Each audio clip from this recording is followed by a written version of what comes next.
പത്തനംതിട്ടയിലെ അടൂരിൽ 5 അംഗ പെൺവാണിഭ സംഘം പിടിയിലായ റിപ്പോർട്ടാണ് ഇന്നത്തെ ആദ്യ ക്രൈം റിപ്പോർട്ട്. അറസ്റ്റിലായവരിൽ 2 സഹോദരിമാരും ഉൾപ്പെടുന്നു. വാടക വീട് കേന്ദ്രീകരിച്ച് പെൺവാണിഭം നടക്കുന്നുണ്ടെന്ന രഹസ്യ വിവരത്തിന്റെ അടിസ്ഥാനത്തിൽ പോലീസ് നടത്തിയ പരിശോധനയിലാണ് 5 പേരും അറസ്റ്റിലായത്. ബിജേഷ് നടുവിൽ ആ റിപ്പോർട്ട് നൽകുന്നു.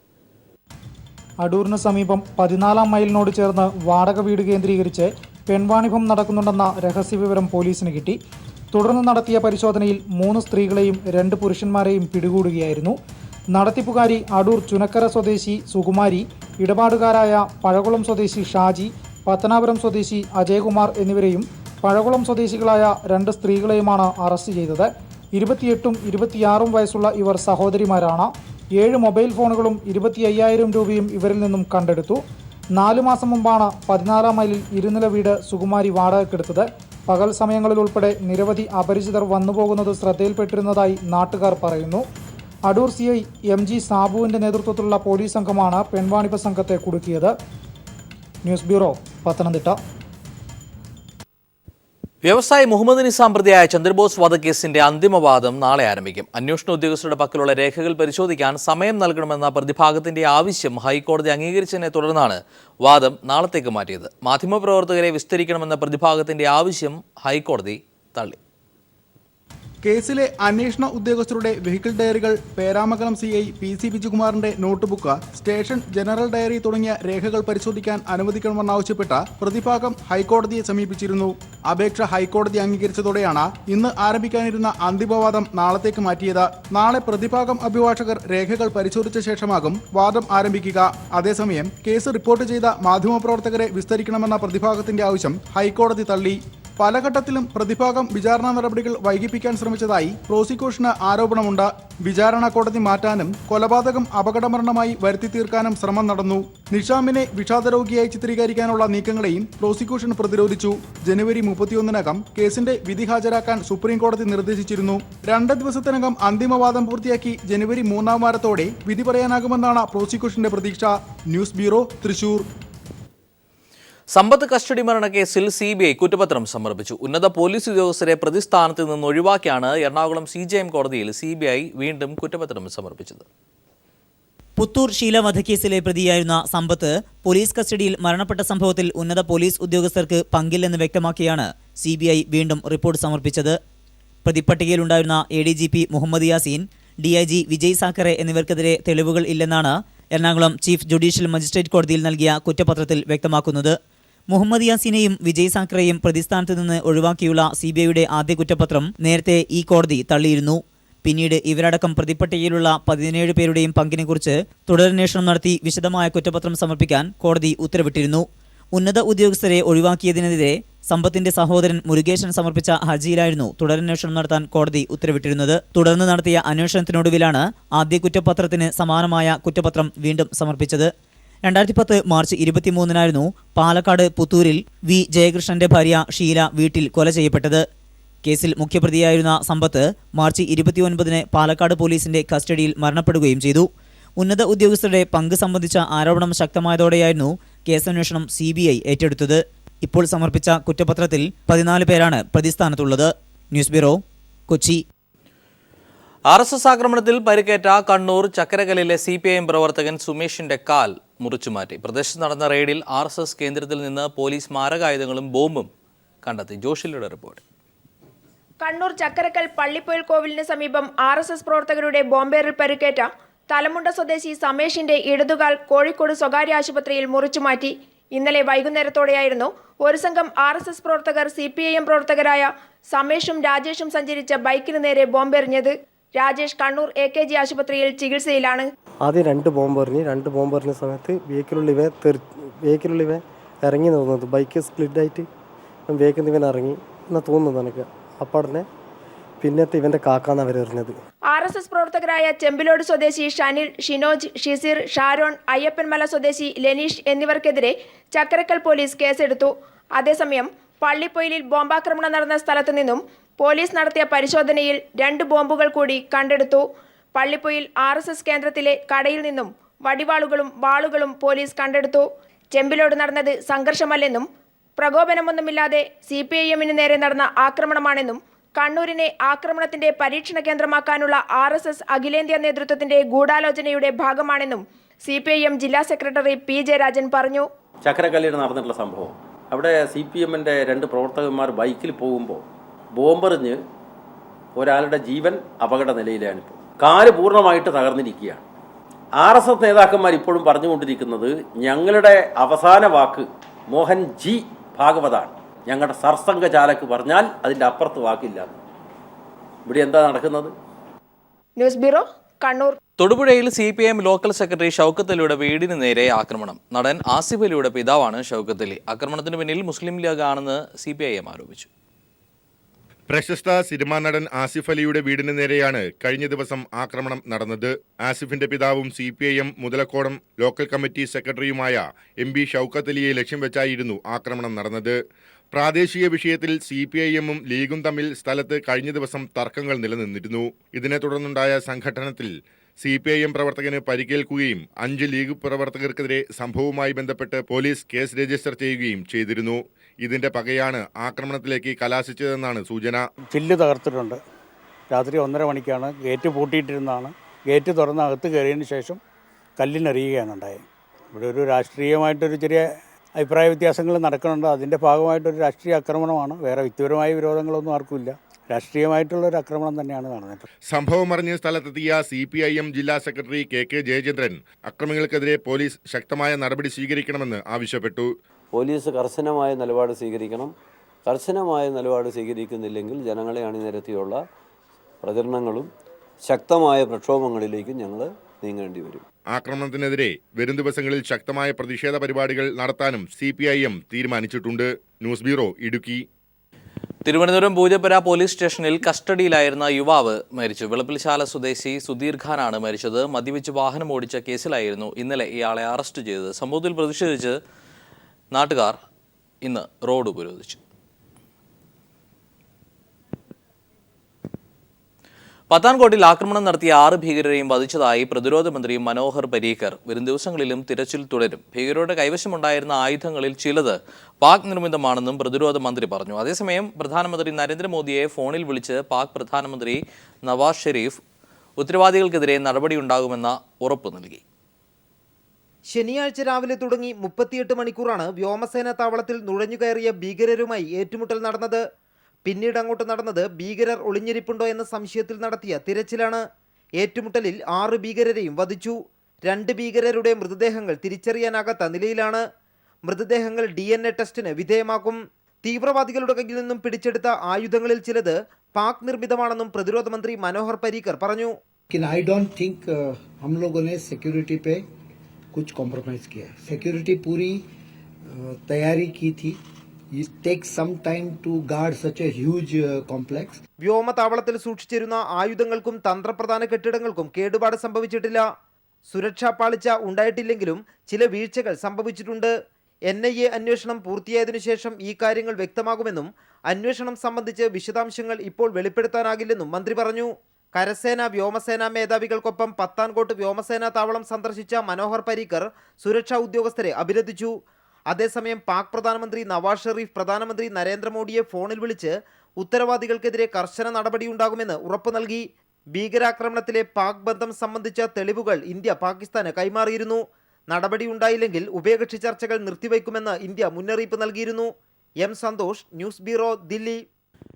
വീരമൃത്യു വരിച്ച ലഫ്റ്റനന്റ് കേണൽ EK നിരഞ്ജൻ ഇനി ദീപ്തമായ ഓർമ്മ. പൊതുദർശനത്തിന് ശേഷം പൂർണ്ണ സൈനിക പോലീസ് ബഹുമതികളോടെ മൃതദേഹം മണർകാട്ടെ വീട്ടുവളപ്പിൽ സംസ്കരിച്ചു. രാവിലെ 8 മണിയോടെ ഭൗതിക ശരീരം പൊതുദർശനത്തിനായി എളമ്പുലാശ്ശേരി KAUP സ്കൂളിൽ എത്തിച്ചു. കലാ, രാഷ്ട്രീയ, സാംസ്കാരിക രംഗത്തെ നിരവധി പേർ അന്തിമോപചാരമർപ്പിക്കാൻ എത്തിയിരുന്നു. നാട്ടുകാരും സ്കൂൾ കുട്ടികളും ധീരജവാന് അന്ത്യാഭിവാദ്യം അർപ്പിച്ചു. 11 മണിയോടെ കര, വ്യോമസേനാ വിഭാഗങ്ങളുടെ ആദരം.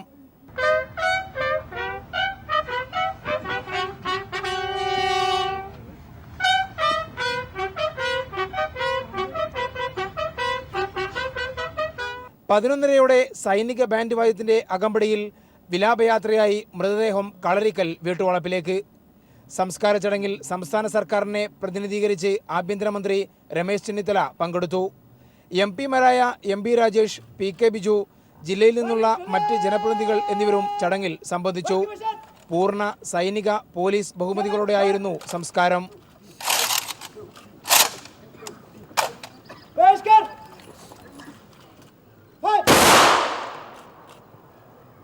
സംസ്കാര ചടങ്ങിന് ശേഷം എളമ്പുലാശ്ശേരി KUP സ്കൂളിൽ അനുശോചന സമ്മേളനവും ചേർന്നു. രാജ്യത്തിനു വേണ്ടി ജീവൻ ബലിയർപ്പിച്ച ധീരജവാന് വീരോചിതവും വികാരനിർഭരവുമായ യാത്രാമൊഴിയാണ് ജന്മനാട് നൽകിയത്. ക്യാമറാമാൻ മഹേഷ് പാലക്കാടിനൊപ്പം AK ലതീഷ്. മകനെ നഷ്ടമായെങ്കിലും രാജ്യത്ത് സമാധാനം പുലർന്ന് കാണാനാണ് ആഗ്രഹമെന്ന് നിരഞ്ജന്റെ അച്ഛൻ ശിവരാജൻ. രാജ്യത്തിനു വേണ്ടിയുള്ള പോരാട്ടത്തിൽ മകന്റെ ജീവൻ നഷ്ടമായതിൽ അഭിമാനിക്കുന്നതായും ശിവരാജൻ പീപ്പിൾ TVയോട് പറഞ്ഞു. കുട്ടിക്കാലം മുതൽ സേനയിൽ ചേരാനായിരുന്നു നിരഞ്ജന് ആഗ്രഹമെന്ന് വലിയ വേദനയ്ക്കിടയിലും അച്ഛൻ ശിവരാജൻ ഓർത്തെടുത്തു. മകന്റെ നഷ്ടം രാജ്യത്തിന് വേണ്ടിയായതിൽ അഭിമാനമുണ്ട്.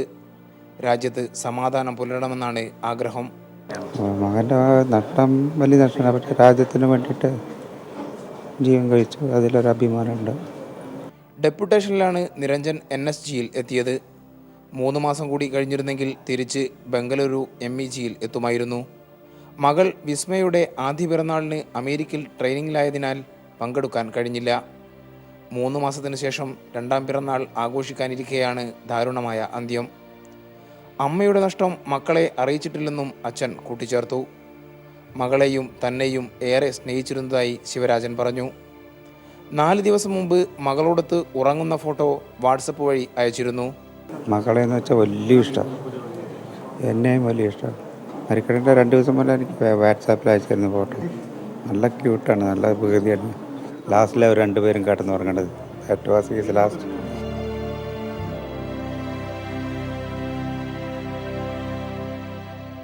ബംഗളൂരുവിൽ ഭാരത് ഇലക്ട്രിക്കൽസിൽ ഡെപ്യൂട്ടി മാനേജറായിരുന്നു ശിവരാജൻ. ക്യാമറാമാൻ മഹേഷ് പാലക്കാടിനൊപ്പം AK ലതീഷ്. പത്താൻകോട്ടിൽ തീവ്രവാദികൾ തട്ടിക്കൊണ്ടുപോയ ഗുർദാസ്പൂർ SP സൽവീന്ദർ സിംഗിന്റെ വെളിപ്പെടുത്തൽ. തന്നെ തട്ടിക്കൊണ്ടുപോയത് 4-5 പേർ ചേർന്നെന്നും ഉറുദു ഭാഷയിലാണ് അവർ സംസാരിച്ചതെന്നും SP പറയുന്നു. തന്റെ മൊബൈൽ ഫോണിൽ നിന്ന് തീവ്രവാദികൾ അവരുടെ സംഘത്തലവനോട് സംസാരിച്ചിരുന്നുവെന്നും വെളിപ്പെടുത്തൽ.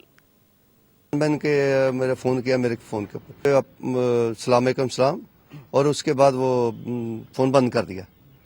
तो उसके फ़ोन बंद करने पे उससे पूछा रजिश से मेरे रजिश के मुताबिक उन्हें पूछा कौन है वो, उन्होंने बोला DSP SP है जो भी है.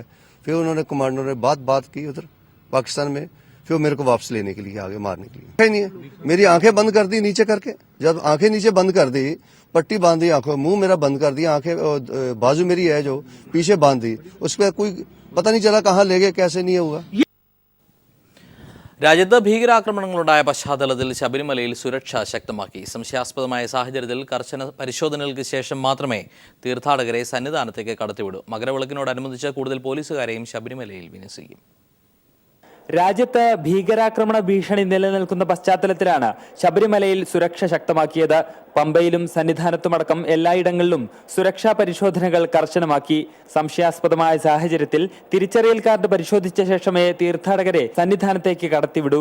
ഇരുമുടിക്കെട്ടിനു പുറമെ കൂടുതൽ സാധനങ്ങളുമായി വരുന്ന തീർത്ഥാടകരെയും പരിശോധിക്കുമെന്ന് സന്നിധാനം സ്പെഷ്യൽ ഓഫീസർ അരുൾ RB കൃഷ്ണ പറഞ്ഞു. ഇപ്പോഴത്തെ സെക്യൂരിറ്റി സിറ്റുവേഷൻ വെച്ചിട്ട് അത് കുറച്ച് ലൈറ്റായിട്ട് അവർ ഇങ്ങനെ അനാവശ്യമായിട്ടുള്ള ലഗേജ് ഇല്ലാതെ ഇരുമുടിയും വളരെ തോൾസഞ്ചിയുമായിട്ട് വന്നാൽ നമുക്കും സെക്യൂരിറ്റി പർപ്പസിനും അത് കുറച്ച് നല്ലതായി. പരിശോധനയ്ക്കായി പുതുതായി 14 സ്കാനറുകൾ സ്ഥാപിക്കും. മകരവിളക്കടുത്തതോടെ തിരക്ക് വർദ്ധിക്കുന്ന സാഹചര്യത്തിൽ 2350ഓളം പോലീസുകാരുടെ പുതിയ സംഘം ശനിയാഴ്ച ചുമതലയേൽക്കുമെന്നും അദ്ദേഹം അറിയിച്ചു. സുരക്ഷാ ക്രമീകരണങ്ങളുടെ ഭാഗമായി CRPFന്റെ നേത്ര എന്ന അൺമാൻഡ് ഏരിയൽ വെഹിക്കിൾ സന്നിധാനത്തെത്തിച്ചിട്ടുണ്ട്. വനമേഖലയിലടക്കം 1 കിലോമീറ്റർ ചുറ്റളവിൽ നിന്ന് ദൃശ്യങ്ങൾ പകർത്താൻ സാധിക്കുന്ന നേത്രയുടെ പരീക്ഷണ പറക്കൽ കഴിഞ്ഞ ദിവസം നടന്നു. തിരക്ക് വർദ്ധിക്കുന്ന സാഹചര്യത്തിൽ സന്നിധാനത്തും പരിസരത്തും നേത്ര ഉപയോഗിച്ച് സുരക്ഷാ പരിശോധന നടത്തും. News bureau, Sannidhanam. കോഴിക്കോട് ആത്മഹത്യ ചെയ്ത കർഷകന്റെ മൃതദേഹവുമായി കളക്ടറിന് മുമ്പിൽ പ്രതിഷേധം. താമരശ്ശേരി രൂപതയുടെ നേതൃത്വത്തിൽ വിവിധ കർഷക സംഘടനകളാണ് പ്രതിഷേധിച്ചത്. കടബാധ്യത മൂലം കഴിഞ്ഞ ദിവസമാണ് കർഷകനായ ജോൺ ആത്മഹത്യ ചെയ്തത്. കഴിഞ്ഞ ദിവസമാണ് കോഴിക്കോട് കക്കാടാംപൊയിലിൽ കർഷകനായ ജോസ് കണിയാരകം കടബാധ്യത മൂലം ആത്മഹത്യ ചെയ്തത്. 2008 ഇയാളുടെ കൃഷിഭൂമിക്കുമേൽ വനം വകുപ്പ് ജണ്ട കെട്ടിയത്. അതേ തുടർന്ന് ഭൂനികുതിയും സ്വീകരിച്ചിരുന്നില്ല. വനം വകുപ്പിന്റെ നടപടി തന്നെ വലിയ കടക്കാരനാക്കിയെന്നും അന്യായമായി തന്നെ കേസിൽപ്പെടുത്തിയിരിക്കുകയാണെന്നും ആത്മഹത്യാക്കുറിപ്പിൽ ജോൺ എഴുതിയിരുന്നു. വനംവകുപ്പിന്റെ ജനദ്രോഹ നടപടിയിൽ പ്രതിഷേധിച്ചാണ് താമരശ്ശേരി രൂപതയുടെ നേതൃത്വത്തിൽ വിവിധ കർഷക സംഘടനകൾ ജോണിന്റെ മൃതദേഹവുമായി എത്തി കളക്ടറേറ്റിന് മുൻപിൽ പ്രതിഷേധിച്ചത്. പശ്ചിമഘട്ട സംരക്ഷണ സമിതി ചെയർമാൻ ഫാദർ എബ്രഹാം കാവിൽപുരയിടം. വനം വകുപ്പ് ഏകപക്ഷീയമായി കർഷകരുടെ കൃഷിഭൂമിയിൽ കയറി ജണ്ടയിടുന്ന അവസാനിപ്പിക്കുക. റവന്യൂ ഡോക്യുമെന്റ് സംസ്ഥാന സർക്കാരിൻ്റെ തന്നെ ഗവൺമെന്റിന്റെ ഡോക്യുമെന്റാണ്. അത് അംഗീകരിച്ചുകൊണ്ട് ഇവിടുത്തെ റവന്യൂ സർവേയും വന സർവേയും പൂർത്തിയാകാത്തിടത്തോളം കാലം അങ്ങനെ വനം വകുപ്പ് ഏകപക്ഷീയമായ നടപടിയിൽ നിന്ന് പിന്തിരിയണമെന്നുള്ളതാണ് ഞങ്ങളുടെ ആവശ്യം. വനംവകുപ്പ് ഉദ്യോഗസ്ഥരുടെ കർഷകദ്രോഹ നടപടികൾ അവസാനിപ്പിക്കണമെന്നാവശ്യപ്പെട്ട് മുഖ്യമന്ത്രിക്ക് ഇവർ നിവേദനവും സമർപ്പിച്ചിട്ടുണ്ട്. മലയോര മേഖലകളിൽ റവന്യൂ വനം സർവേകൾ പൂർത്തിയാകാത്ത സാഹചര്യത്തിൽ ഭൂനികുതി നിഷേധവും ജണ്ടകെട്ടൽ തുടങ്ങിയ നടപടികളും നിർത്തിവെച്ച് ഉത്തരവിറക്കുക എന്നതാണ് ഇവരുടെ പ്രധാന ആവശ്യം. News bureau, Kozhikode. CPIM-നെയും പോലീസിനെയും വെല്ലുവിളിച്ച് SDPI നേതാവ് ഇസ്മയിൽ കമല. CPIM-ന് ഇനിയും രക്തസാക്ഷി സ്തൂപങ്ങൾ പണിയേണ്ടി വരുമെന്ന് ഭീഷണി. പട്ടാപ്പകൽ എങ്ങനെ കൊല്ലാമെന്ന് നാദാപുരത്തും പുന്നാടും കാണിച്ചിട്ടുണ്ടെന്നും ഇബ്രാഹിം ഇസ്മയിൽ പ്രസംഗത്തിൽ പറഞ്ഞു. വാക്കുകളിലേക്ക്. കഴിഞ്ഞ ദിവസം കുറ്റ്യാടിയിൽ നടന്ന SDPI പൊതുയോഗത്തിലാണ് സംസ്ഥാന നേതാവ് ഇസ്മായിൽ കമല CPIM നേതാക്കൾക്കും പോലീസിനുമെതിരെ കൊലവിളി പ്രസംഗം നടത്തിയത്. SDPIയോട് കളിച്ചാൽ നാദാപുരത്തെ ബിനുവിന്റെ രക്തസാക്ഷി സ്തൂപത്തിന്റെ കൂടെ 6 സ്തൂപങ്ങൾ കൂടി പണിയേണ്ടി വരും. പട്ടാപ്പകൽ എങ്ങനെ കൊലപാതകം നടത്താമെന്ന് നാദാപുരത്ത് മാത്രമല്ല പുന്നാടും ഞങ്ങൾ കാണിച്ചു കൊടുത്തിട്ടുണ്ട്. CPIM നേതാക്കളുടെ പേരെടുത്ത് പറഞ്ഞായിരുന്നു കൊലവിളി. പട്ടാപ്പകലൊക്കെ ആളുകൾ കാണിച്ചു തന്നിട്ടുണ്ട്. അത് ഇവിടെ മാത്രമല്ല, അത് നാദാപുരത്ത് മാത്രമല്ല, അത് പുന്നാട്ടും കാണിച്ചിട്ടുണ്ട്. പട്ടാപ്പകൽ ആൺകുട്ടികൾ, അത് നിങ്ങൾക്ക് പറ്റൂല. പോലീസിനെയും SDPI നേതാവ് വെറുതെ വിട്ടില്ല. തങ്ങൾക്കെതിരെ നടപടിയെടുക്കുന്ന പോലീസ് ഉദ്യോഗസ്ഥരുടെ വീടും മേൽവിലാസവും തങ്ങൾക്കറിയാമെന്നും ഇസ്മായിൽ കമല ഭീഷണിപ്പെടുത്തി. കൃത്യമായി മനസ്സിലാക്കിക്കോ പോലീസുകാരാ, നിന്റെയൊക്കെ നാട് ഞങ്ങൾക്കറിയാം, നിന്റെ പേരറിയാം, നിന്റെ വീടറിയാം, നിന്റെയൊക്കെ വീട്ടിൽ പോകുന്ന വഴി അറിയാം. സ്വച്ഛ ഡെമോക്രാറ്റിക് പാർട്ടി ഓഫ് ഇന്ത്യയുടെ പ്രവർത്തകർക്ക് എന്ന് കൃത്യമായി മനസ്സിലാക്കിക്കോ.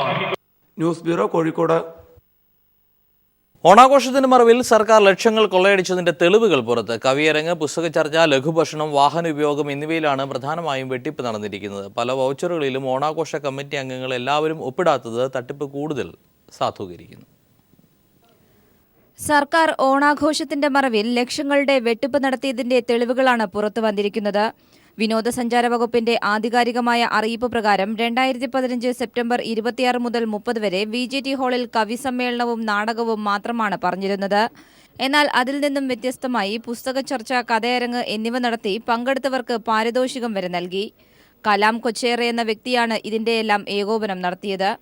കവിയരങ്ങ് നടത്തിയതിന്റെ പേരിൽ കവികളെ ഇഷ്ടപ്രകാരം തരംതിരിച്ചാണ് പാരിതോഷികം പോലും നൽകിയിരുന്നത്. പുസ്തക ചർച്ചയിലാകട്ടെ ഏകോപനം നടത്തിയ വ്യക്തിയുടെ തന്നിഷ്ടപ്രകാരമാണ് പുസ്തകങ്ങളും തീരുമാനിക്കപ്പെട്ടത്. ഇതിലും പാരിതോഷികമുണ്ടായിരുന്നു. മറ്റൊന്ന് ലഘുഭക്ഷണമാണ്. ചായ, വട, വാഴയ്ക്കാപ്പം, ലഡു, അണ്ടിപ്പരിപ്പ്, ബിസ്ക്കറ്റ്, മിനറൽ വാട്ടർ എന്നിവയ്ക്കായി 5500 രൂപയാണ് ചെലവായത്. എന്നാൽ ഇതൊന്നും ഉണ്ടായിരുന്നില്ല എന്നുള്ളതാണ് വാസ്തവം. കൂടാതെ കൊച്ചേറ സ്വന്തം വാഹനം ഉപയോഗിച്ചും തട്ടിപ്പ് നടത്തിയതിന് തെളിവുകളുണ്ട്. പല ഇനങ്ങളിലും കമ്മിറ്റി അംഗങ്ങളിൽപ്പെട്ട എല്ലാവരിൽ നിന്നും വൗച്ചറുകളിൽ ഒപ്പ് രേഖപ്പെടുത്താത്തതും വെട്ടിപ്പ് കൂടുതൽ സാധൂകരിക്കുന്നു. 2014-ലെയും 2015-ലെയും ഓണാഘോഷത്തിന്റെ കണക്കുകളാണ് ഇപ്പോൾ വിവരാവകാശ നിയമപ്രകാരം പുറത്തുവന്നിരിക്കുന്നത്.